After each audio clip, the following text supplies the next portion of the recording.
Hello, class. This is my father, and we are about to educate you on Gullah culture. So, how you doing today, Daddy? How you doing? I'm doing fine. Stop. All right. So, I get this question a lot. People ask, "What is Gullah?" So, can you? I know it's very broad, but can you say what is Gullah? Like, what did it originate from? What are the roots of it, and how did it evolve?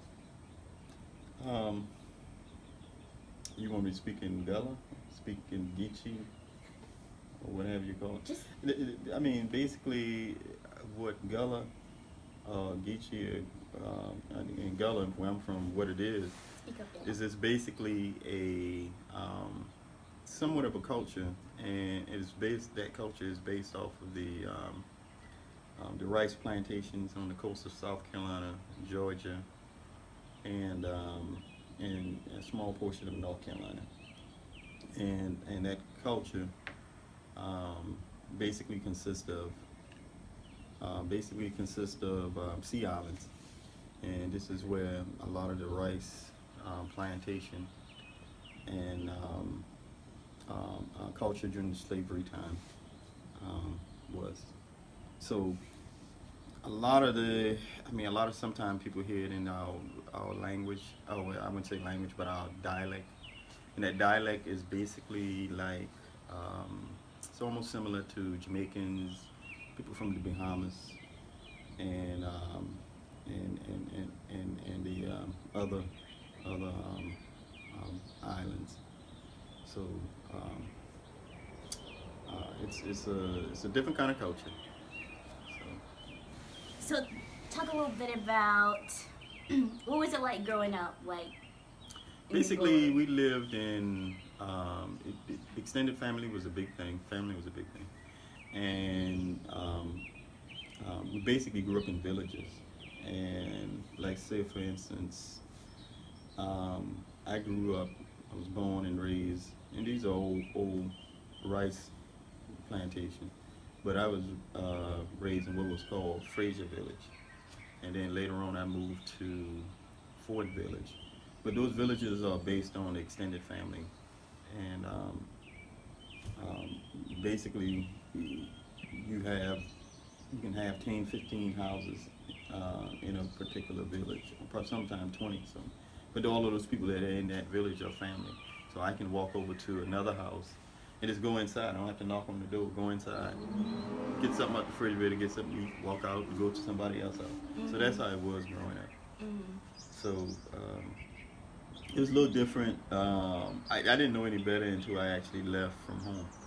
And then you saw a difference. Well, hey, the rest of the world or the rest of the country is a little bit different than we are. So, yeah. So, what was that like staying in kind of this condensed area and then going out? Like when you went to Iowa, Well, what was that like? it's interesting enough. I actually could identify probably more with people from the Caribbean and um, and people from different countries in Africa, almost more than I could identify with the actual African Americans, because the culture was similar food. Similar to Gullah culture. Yeah, Yeah. I mean they got they have like a cornmeal. We got the same thing. We call it mush. Tell us a little bit about the food. The food is like, for instance, we eat our fish with the head on it. We cook our fish with the head on it. You don't see that anyplace else. But when you go, the Caribbeans do the same thing, and the seasoning and everything else is similar. And the Africans do the same thing. So, like I said, the cultures were different. Even the words that we use were similar. Let's say, for instance, in Gullah culture, we say "hunter." Where hunter going? And that means where are you going? Where are you all going? And and and Jamaicans and Barbadians and Bahamians, they say honor. We say hunter. They say honor. Where honor going? Mm-hmm. And we say hunter. So when they speak, I can tell exactly what they're saying. Right, and I know you. We're like really into family history. Like we're really into family history and stuff like that. Mm-hmm. And most of our family, you said, is like from the Dominican Republic of Congo, like Sierra Leone, Angola, those Western African countries. And Gullah culture, it's kind of a reflection of those cultures a little bit, I guess, more. Yeah, but with their own twist. Yeah, mainly with my research, 60% of Africans that were imported into the Low Country or into the Georgetown area were from the Congos, and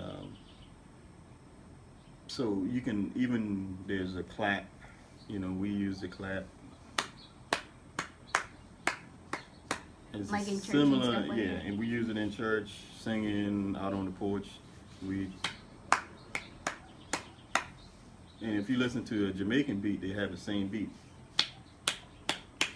If you listen to Congolese, they got the same beat. Mm-hmm.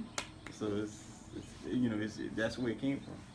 And okay, I find this very, very interesting. Like where you're from, Plantersville, like Georgetown, South Carolina. That's right. They got all these rice plantations everywhere, and for some reason, like our history, all our family history is right there, and it's so easily accessible. That's right. But a lot of people in the area, they don't seem to kind of go out. They don't really know much about.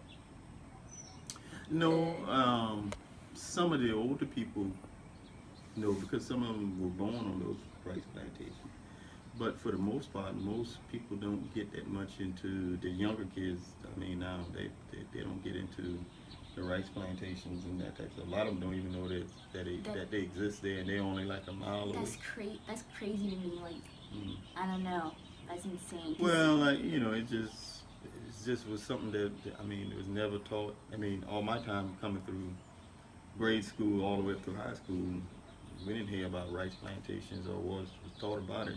But in Georgetown, in the 1800s, Georgetown produced over half of the nation's rice. Came from just that little area in Plantersville where we came from. All our family, all that generation is like, all those generations are there, and yet people don't talk about it that much in that. No. Why unless you ask some of the older people. We have a grand aunt, or your great grand aunt.